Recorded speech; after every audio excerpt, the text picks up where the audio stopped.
So today I want to talk about something that is really happening right now and nobody is connecting. Something that never happened in American history, and I'm sure that never happened again. You know, war has entered into 29th day, and China has been completely silent for 29 days while its closest partner in the Middle East burns. Not a single military move, not a single real threat, just words. Carefully chosen, carefully empty words. And most people look at that silence and think it means weakness. They are wrong. That silence is the most perfectly calculated move on a geopolitical chessboard that anyone has made in this entire war.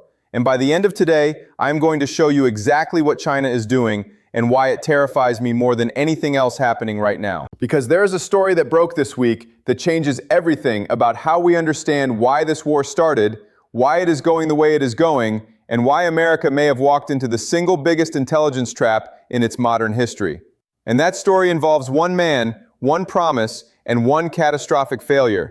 And when you put China's silence and Netanyahu's lie together, you see something that I do not think anyone in mainstream media is saying clearly enough. America is not just losing a war, America is being played.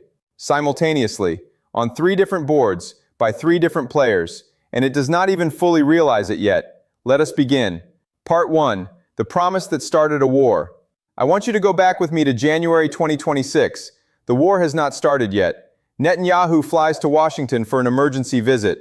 He sits across from Donald Trump. And according to reporting now confirmed by multiple current and former U.S. and Israeli intelligence officials, Mosad chief David Barnea makes a presentation. And the presentation contains one central promise. The promise is this: the moment you kill Khamenei, the moment you decapitate the Iranian leadership, the Iranian people will rise. They will pour into the streets. The regime will crack from the inside. And this war ends in days, not months, days. This was the plan.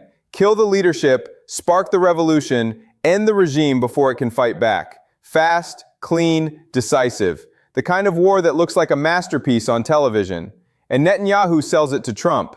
He reportedly tells Trump something very specific. He says, "You will be the only American president who ever kept his word on Iran.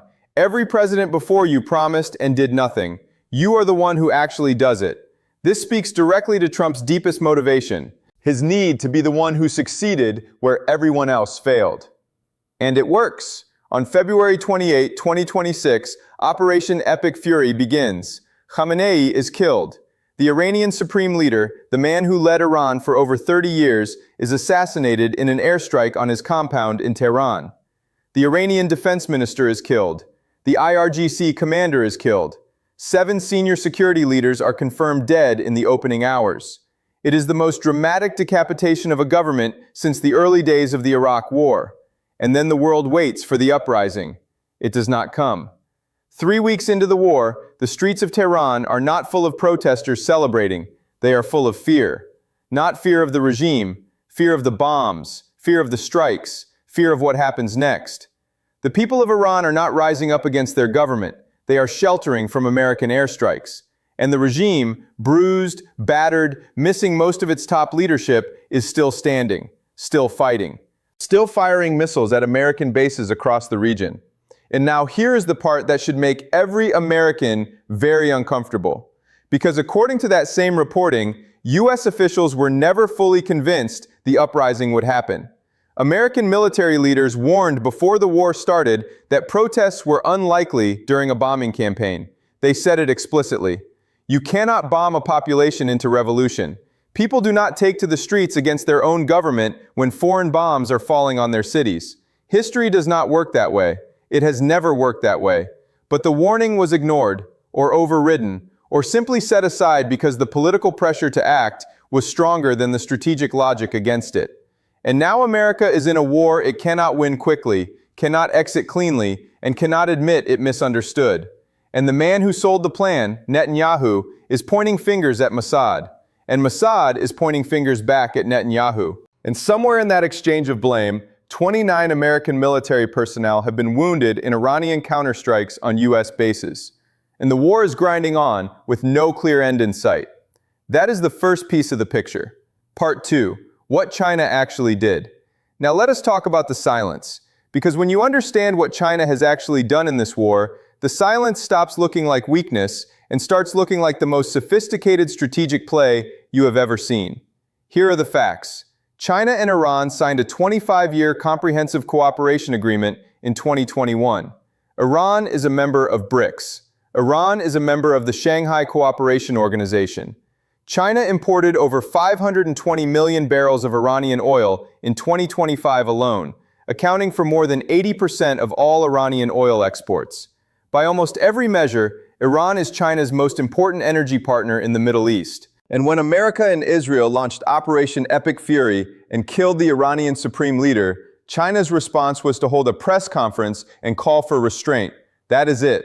That is the response. Words, carefully chosen, diplomatically impeccable, and completely empty of any real action. Now, most analysts look at this and say China is weak, China is unreliable, China abandoned Iran when Iran needed it most. And a former US ambassador said exactly that this week. He called China a fickle friend. He said China looks bad because it failed to support its closest partners. But I want you to stop and think about this from a completely different angle, because I think that analysis is exactly backwards. China did not fail to act. China chose not to act. There is a profound difference between those two things. And the reason China chose not to act is not weakness. It is because China looked at what was happening in Iran and saw something that America did not see. It saw a gift. Think about what this war is costing America right now. America has already redeployed more than 2,200 Marines and Navy sailors from Japan to the Middle East. It has stripped components of its terminal high-altitude area defense system from South Korea and sent them to the Gulf. It is spending hundreds of billions of dollars bombing a country that has been preparing for exactly this kind of attack for 20 years. It is exhausting its weapons stockpiles, straining its supply chains, damaging its relationships with European allies, and revealing in real time the limits of its military power to every nation on earth that is watching carefully. And China is watching very carefully. China's message to Iran was actually very simple and very cold.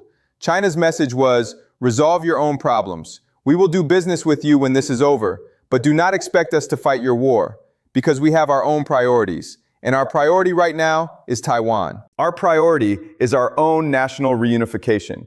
And the single most important thing we can do for that goal is to watch America exhaust itself in the Middle East while we build our own capabilities undisturbed. And there is one more piece of this that almost nobody is discussing. While the Trump administration is focused entirely on Iran, while the military is stretched across the Gulf, while the diplomatic bandwidth of the entire executive branch is consumed by this war, China has been quietly building something.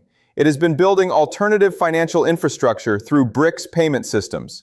It has been deepening trade relationships across the global south. It has been expanding its diplomatic footprint in every region where America's attention has been diverted. And it is preparing for the Trump-Xi summit. Think about that. While Iran burns, while American bases take missile strikes, while Netanyahu and Mosad officials are leaking against each other in the press, Trump is preparing to fly to Beijing to meet Xi Jinping.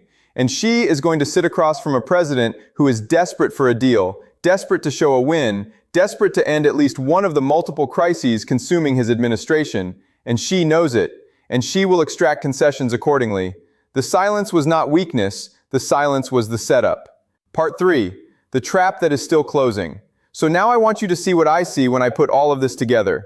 Because when you combine the Mossad's failed promise with China's calculated silence, you see the outline of a situation that is far more dangerous than most people realize. Here is where America stands right now.